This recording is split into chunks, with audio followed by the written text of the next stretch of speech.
Hoy, Isko, tara dito. May good news kami sa'yo. Ano ba yung good news ni pre? Nakausap ko na si Kaysan at siya yung tumama sa loto. Magpapadala siya sa atin ng pera. Bibigay ko na lang yung parte mo pag nakuha ko na yung pera. Uy, salamat dito, Sip ah. Pakisabi na kay Kaysan, maraming salamat. Sige, ako na bahala magsabi kay Kaysan. Huwag ka na lang maingay kay Enad ah. Tara sa kubo. Teka lang, Sip. Wala pa talagang para kay Enad. Tropa naman natin siya eh. Tsaka kababata pa.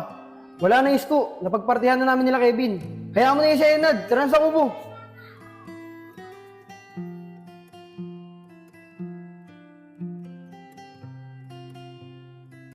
Nico, siya nga pala.